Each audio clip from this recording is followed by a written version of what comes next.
त्यामुळे दिवसभरात तरी हा मतदानाचा आकडा सुधारावा अशी अपेक्षा आता व्यक्त केली जाते। अत्यंत कमी असं मतदान ठिकठिकाणी होताना पाहायला मिळतंय। नाशिक, पुणे, संभाजीनगरातील ही आकडेवारी समोर आली आहे। 13.35% मतदान नाशिक विभागात झालेलं आहे।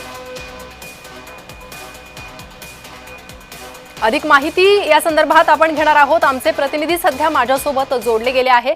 संभाजीनगरहून आमचे प्रतिनिधी विजय चिडे हे सध्या माझ्यासोबत जोडले गेले आहे। विजय, संभाजीनगरमधली ही आकडेवारी समोर येते, सकाळपर्यंत काय मतदारांचा प्रतिसाद आहे आणि कशा प्रकारे मतदान होतंय? कारण जी आकडेवारी येते ती समाधानकारक नाहीये।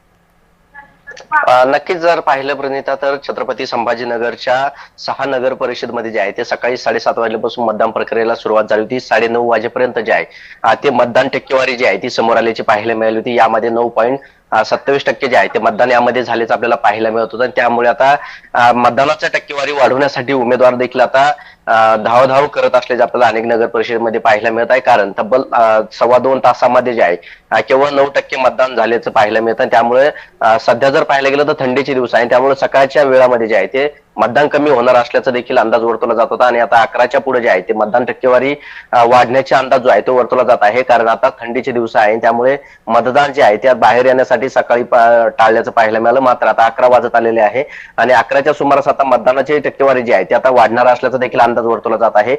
सध्या जर पाहायला गेलं तर छत्रपती संभाजीनगरच्या सिल्लोडमध्ये सर्वाधिक मतदान झाल्याचं आपल्याला पाहायला मिळत आहे।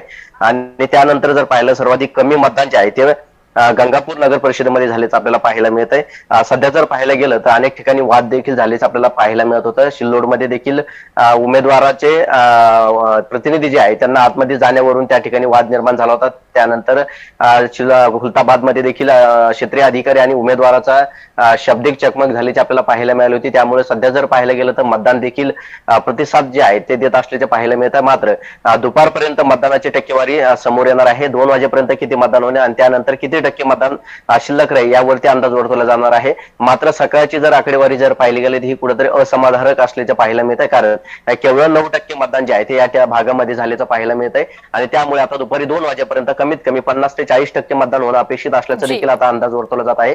त्यानंतर जर पाहिलं गेलं तर सायंकाळी 5:30 वाजेपर्यंत किती टक्के मतदान होतं याकडे सर्वांचं लक्ष लागून आहे। कारण जितकी मतदान टक्केवारी घसरला जाईल तेवढा फटका जो आहे तो उमेदवाराला बसल्याचा अंदाज वर्तवला जातो। आणि त्याच पार्श्वभूमीवरती सर्व उमेदवार जे आहेत ते आता मतदानाची टक्केवारी वाढवण्यासाठी मोठा प्रयत्न करत असल्याचं आपल्याला पाहायला मिळत आहे।